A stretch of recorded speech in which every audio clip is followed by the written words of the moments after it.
বিসমিল্লাহির রহমানির রহিম। হে সমস্ত জগৎবাসী, আজ আমি শামীম আলী আপনাদের সামনে যে আলোচনাটি নিয়ে হাজির হলাম, সেই আলোচনাটি হবে কিছু সূরা থেকে যে সূরাগুলো পড়লে মানুষের রোগ বালাই এবং বিপদ আপদ, অনেক টেনশন মুক্তি হয়, সেখান থেকে কিছু কথা বলবো।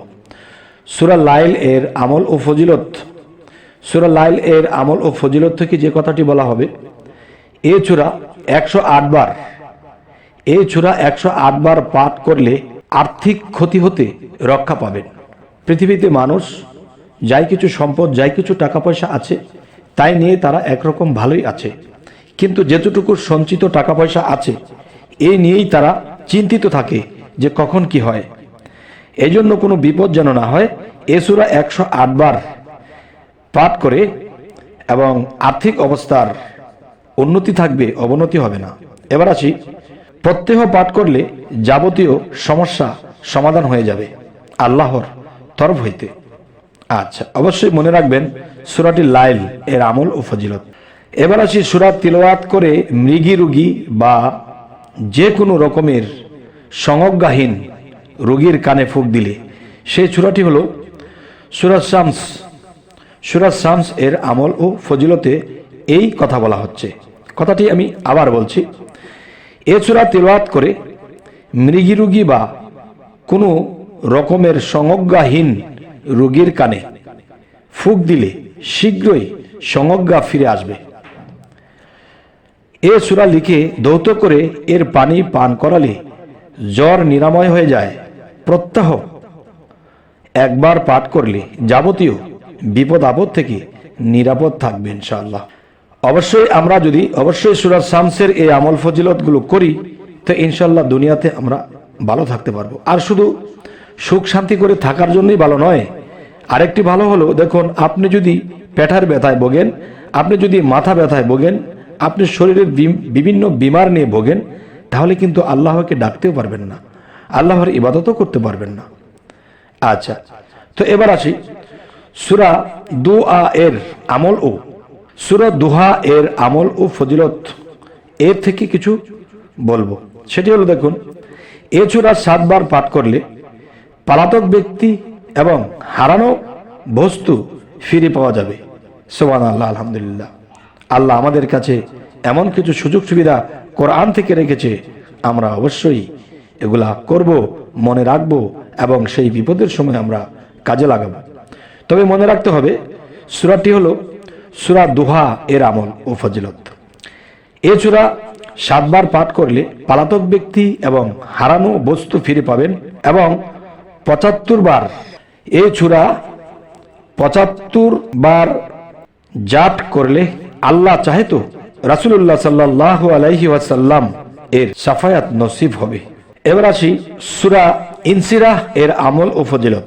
সূরা ইনসিরাহ ও এটার আমল ও ফজিলত, এখান থেকে যদি আমরা বুঝতে যাই, তাহলে বেশ কিছু জিনিস আমরা সূরা ইনসিরাহ থেকে নিয়ে নেব, যে সূরা ইনসিরার মধ্যে আল্লাহ কি কি গুণ ক্ষমতা রাখলেন।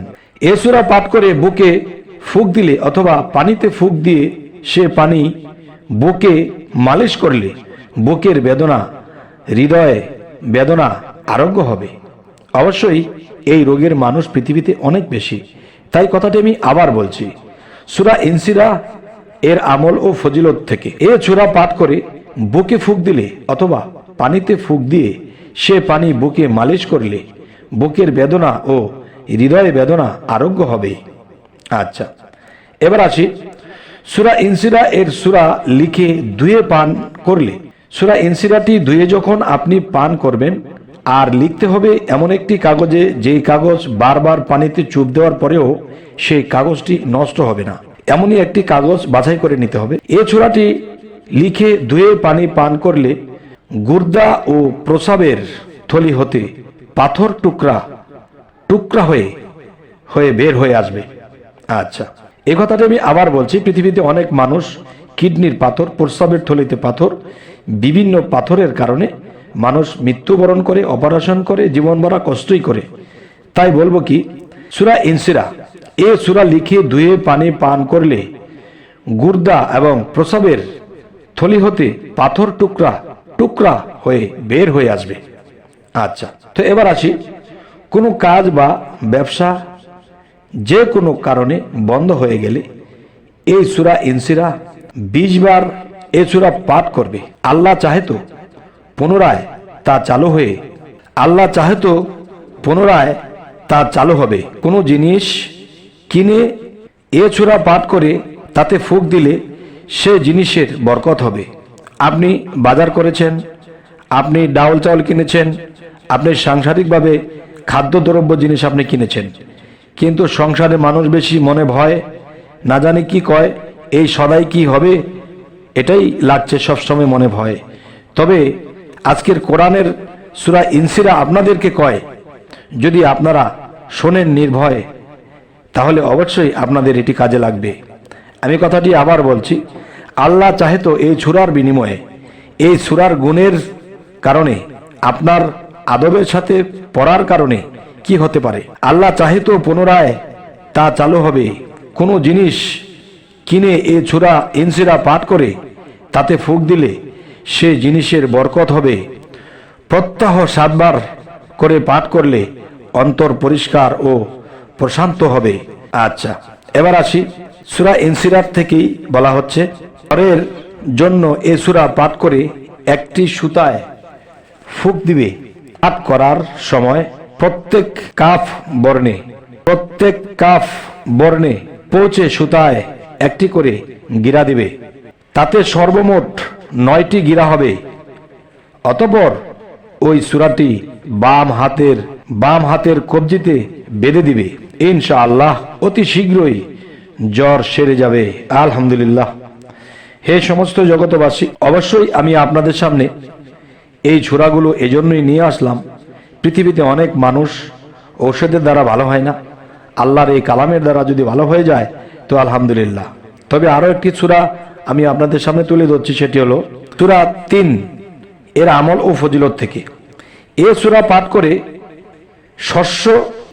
পাঠ করে শস্যগারে ফুঁক দিলে তাতে বরকত হবে এবং শস্যাদি অনিষ্টকর জীব জন্তুর কবচ হতে নিরাপদ থাকবে।